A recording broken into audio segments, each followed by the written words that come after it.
Wow!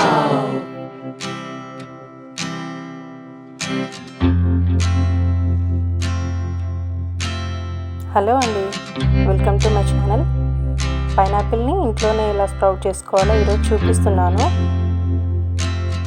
నేను రీసెంట్గా pineapples తీసుకున్నప్పుడు నాకు అనిపించింది ఎందుకు మనం కూడా ఇంట్లోనే పైనాపిల్ని స్ప్రౌట్ చేసుకోకూడదు అని. చూస్తే ముందుగానే స్ప్రౌటింగ్ ఉందన్నమాట, వేర్లు వచ్చేసాయి. దీన్ని చూడంగానే నాకు ఇంకొంచెం ఎక్కువగా ట్రై చేద్దామని అనిపించింది, అందుకే మీకు వీడియో చూపిస్తున్నాను. చూడండి, ఇది ఆల్రెడీ వచ్చేసినాయి కదా స్ప్రౌట్, వేర్లు వచ్చేసినాయి చూడండి, చాలా పెద్దగా వచ్చినాయి. అందుకని దీన్ని నేను డైరెక్ట్గా సాయిల్లో పెట్టేశాను. అండ్ ఇప్పుడు చూడండి, మీకు డిఫరెన్స్ చూపిస్తాను. మీకు సాయిల్లో పెట్టిన తర్వాత మీకు డిఫరెన్స్ ఖచ్చితంగా కనిపిస్తుంది. ఇప్పుడు చూడు, కొంచెం వాడిపోయింది, తర్వాత అయితే కొంచెం బెటర్గా కనిపిస్తుంది. అండ్ ఇంకొకటి చిన్నది తీసుకున్నాను, పైనాపిల్ పైనవి. దీనికి వేర్లు లేవన్నమాట. వేర్లు రప్పించడం కోసం నేను కింద లీవ్స్ అన్నీ తీసేసాను. ఒక గ్లాస్లో వాటర్ తీసుకున్నాను. గ్లాస్ ఆర్ బౌల్ ఏదైనా తీసుకోండి, ఇలా దాంట్లో పెట్టేసుకోండి. ఒక 1 వీక్ తర్వాత నాకు స్ప్రౌటింగ్ అయితే స్టార్ట్ అయ్యింది. చూడండి, ఇలా చిన్నగా వచ్చింది కదా వైట్గా.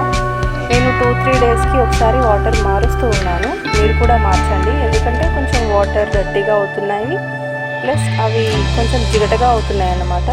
సో అవి వాటర్ 2-3 డేస్కి ఒకసారి మార్చండి. నేను ఒక 1 వీక్కి చూపిస్తున్నాను. చూడండి, ఇంత చాలా బాగా స్ప్రౌటింగ్ వచ్చింది.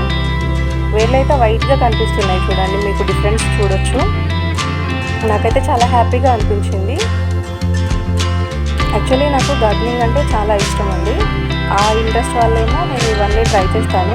నేను ట్రై చేసిన ప్రతి వీడియో మీకు పోస్ట్ చేస్తూ ఉంటాను, షేర్ చేసుకుంటూ ఉంటాను. ముందుగా చూపించిన వీడియోలో పెద్ద పైనాపిల్ అదైతే ఇదేనండి. చూడండి, ఇప్పుడు ఎంత బాగా కనిపిస్తుందో. నేను డైరెక్ట్ సాయిల్లో పెట్టేశాను అని చెప్పాను కదా, చూడండి పైనుంచి మనకు రీగ్రోత్ కూడా స్టార్ట్ అయిపోయింది. చాలా చక్కగా వస్తుందండి. నేను ఒక 1 వీక్ తర్వాత చూపించాను కదా, ఇది ఒక 15-16 డేస్ తర్వాత అండి. చాలా చక్కగా వచ్చాయి రూటింగ్స్ అనేవి. ఇలా వచ్చిన తర్వాత నేను డైరెక్ట్ సాయిల్లో పెట్టేసుకున్నాను.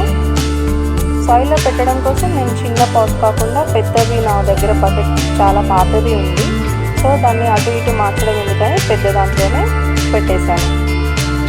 మనం ముందుగా పెట్టుకున్నదైతే రిపోర్ట్ చేసుకోవాలి. అది చిన్న దాంట్లో పెట్టాను కాబట్టి, డౌట్ఫుల్గా పెట్టాను కాబట్టి అది చిన్న దాంట్లో పెట్టాను. ఇప్పుడు చక్కగా గ్రోత్ అవుతుంది కాబట్టి దాన్ని కూడా రిపోర్ట్ చేసుకుంటాను. ఇలా పెట్టుకున్న తర్వాత మనం సెమీ షెడ్లోనే ఉంచుకోవాలి ఒక 1 వీక్ వరకు కూడా. మీరు కూడా ట్రై చేయండి. నచ్చితే నా వీడియోని లైక్ చేయండి, షేర్ చేయండి, అలాగే సబ్స్క్రైబ్ చేసుకోండి.